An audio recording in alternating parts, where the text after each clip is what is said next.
Slayer! Hi, I'm Tom, and in this video I'll show you how to paint your Grey Knight miniatures for Warhammer 40k in a quick and effective way. You could easily follow this guide to batch paint your entire army in just a few evenings. If you didn't see my last video, I kitbashed this Primaris scale Grey Knight Terminator, and I'll show you how to paint it. The distinctive look of the Grey Knights is a bright silver armour with a blue tint or hue to it. And it's super easy to replicate this without having to use any advanced techniques like glazing. The way I'm going to do this is by adding a few drops of this vibrant blue ink to a bright silver, and using this as the base coat on the model. After that, I will just add silver over the top with a Zenithal highlight. This means a highlight from above. This will leave the blue silver in the recesses, and the best part of this method is that you can control how blue the base coat is. Here's a Grey Knight Librarian that I kitbashed, and this is just the blue coat, there's no silver over the top yet. I added 1 drop to the silver paint to do this test. I added 3 drops of silver to the airbrush and mixed in 1 drop of blue ink. And that's about as blue as I want the base coat.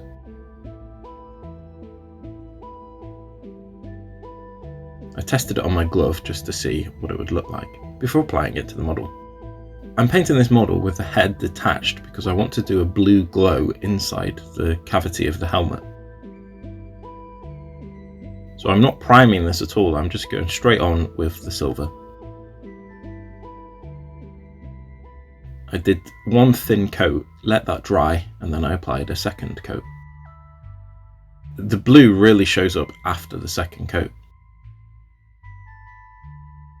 I want a light hint of blue to my model, so I haven't gone heavy on the blue ink. But as I said, this would easily be replicated by doing this by hand, and you can control how blue you want it to be. With dry brushing the silver over the top of this, you would leave a lot of blue in the recesses. Depends on the look you're going for. I'm just letting air through the airbrush here to help dry the model. Little tip. So after the second coat, I let this dry, and this is what it looks like.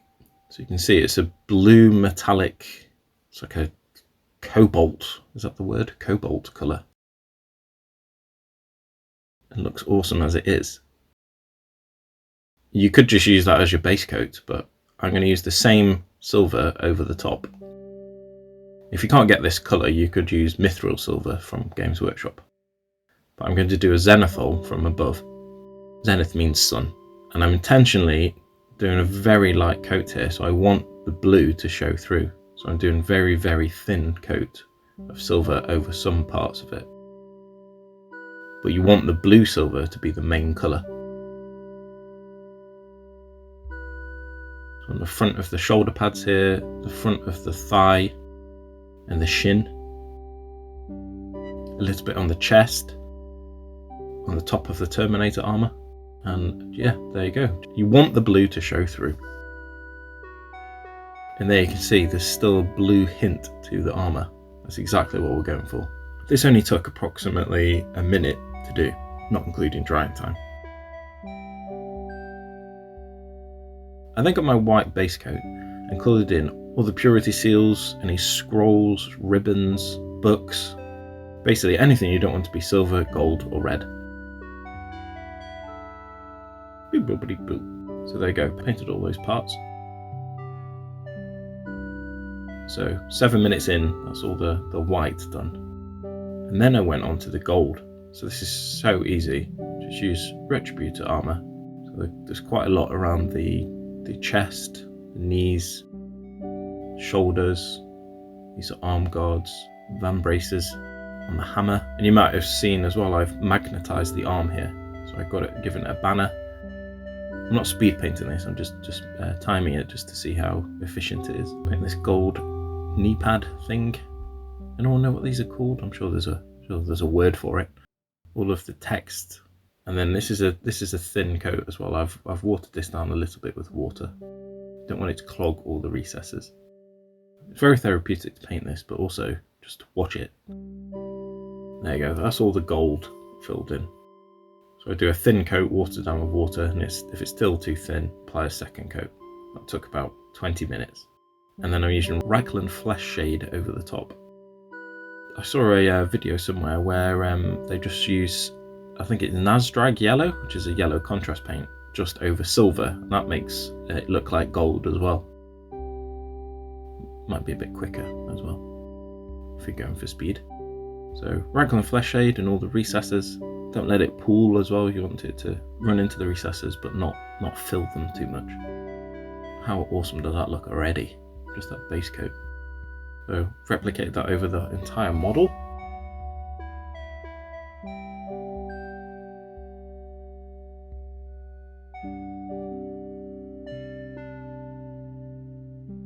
There you go, nice and clean.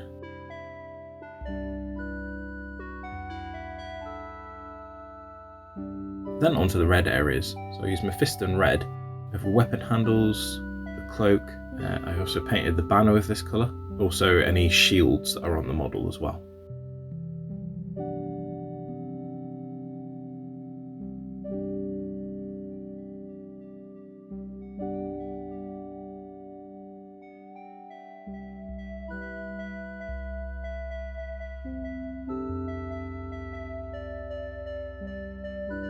And after all the red colour, I'm only about an hour in.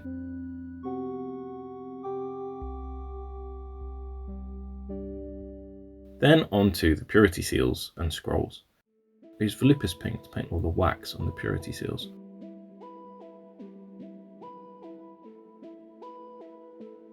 Just use a thin coat and water it down a little bit with water. You can always add more than one coat, but this is very vibrant contrast paint, so normally you only need to add one.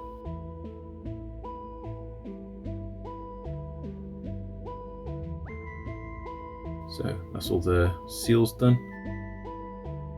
Then on to Skeleton Horde for all the scroll work. Skeleton Horde's got a bright yellow colour to it. If you want it to be darker, you could just use Agrek's Earthshade for this bit as well. If you didn't see the kitbashed video, so I've used a lot of, if you didn't see the kitbashed video, I've used a lot of scrolls and purity seals to fill any gaps in the kitbash. Also, the Grey Knights love their purity seals. I also use this colour to paint any books or scrolls as well.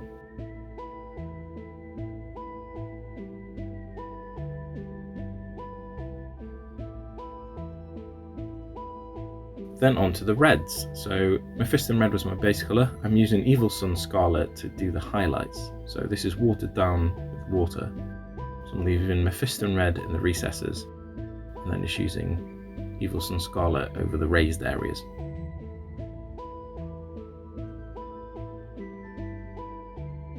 Any deep folds in the cloak, leave them Mephiston red. Any raised surfaces will be Evil Sun Scarlet. Keep calling this Evil Scuns.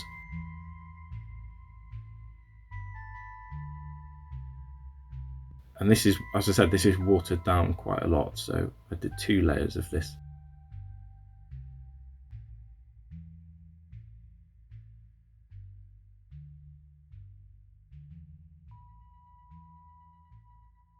Don't forget the inside of the cape either.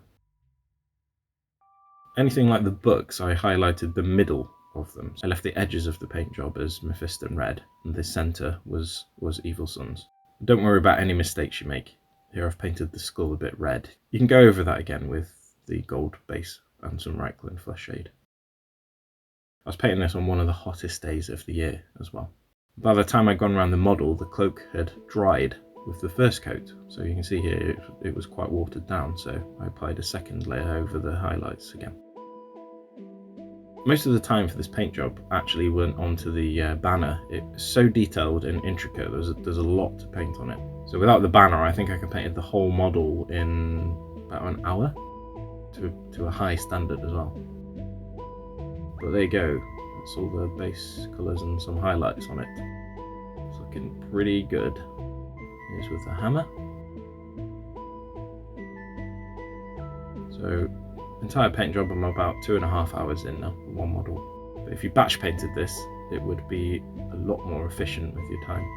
Inside the psychic hood, I think it's called, isn't it, of the Terminator armour, I want to do a blue glow where the helmet sits. So that's why I haven't attached the head yet. I'm going to paint the lenses of the eye and the psychic hood in a blue glow using white and Aethermatic Blue.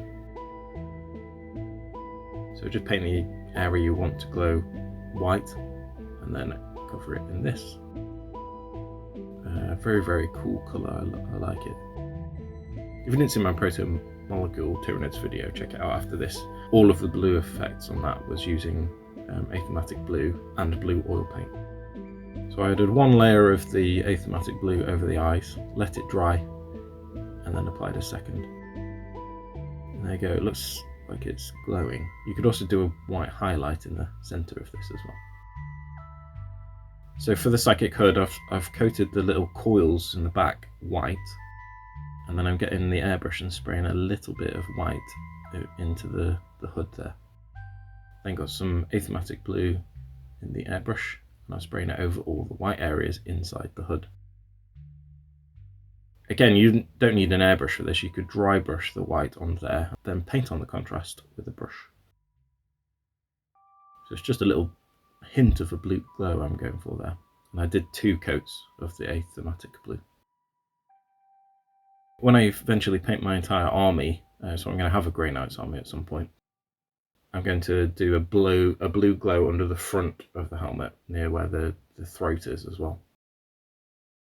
And then, to make the armour pop, what I did is use a black oil wash. You don't have to use this, you could just use Nuln Oil Citadel paint, but you'd have to be careful that it doesn't go onto any of the silver areas. So that's why I'm using this one, because you can clean it up after. So you apply the oil to the recesses, and then where it's gone over the edges and has gone onto the armour panels, which we've done our fade on the armour from blue to silver, I can use the white spirits that I've used to make this mix to just dab across the armour and clean it up, and it removes the oil from the areas you don't want it, leaving the oil in the recesses. So I use this old brush here and just show you the magic of oil paint. So it's got a low surface tension, so it just runs into all the recesses. And it's even quicker to paint like this instead of using acrylics. Basically a pin wash is what they call this. You can buy this pre-made, I think, as well as an enamel pin wash, but it's just as easy to make it yourself. So I'm basically dabbing this over anywhere where I want a bit of extra definition. So all the panels, recesses. I think I put it over most of the gold as well, so a lot of Grey Knight paint jobs have black recesses on the gold, but yeah, it does look good actually, in hindsight.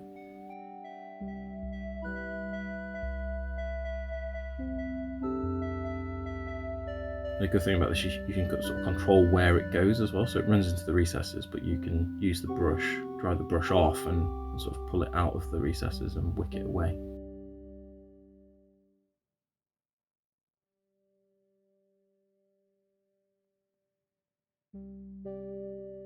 There we go. It's mesmerising to watch, isn't it? And on the cloak, so I filled all the recesses in with the oil, let it dry, and then I basically used a brush or a cotton bud to just clean off of the raised surfaces, where you've put the highlights of the Evil Sun's Scarlet, and just clean away the black from all of that. And then you have a fade from Evil Sun's Scarlet to Mephiston Red to black. And you can even highlight over the top of this if you want, which I've done here with, again, Evil Sun's Scarlet. And it made the banner really pop as well, the black oil wash, and the eyes. It adds a sort of dirty look to the purity seals as well. And then I use this microfiber pen to write on all the scroll work. I don't think any of these are words, it's just scrolls and gibberish.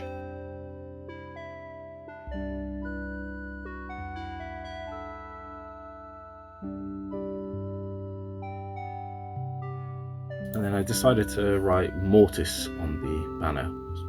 It's badass. It means death in Latin, by the way. Games Workshop love their Latin.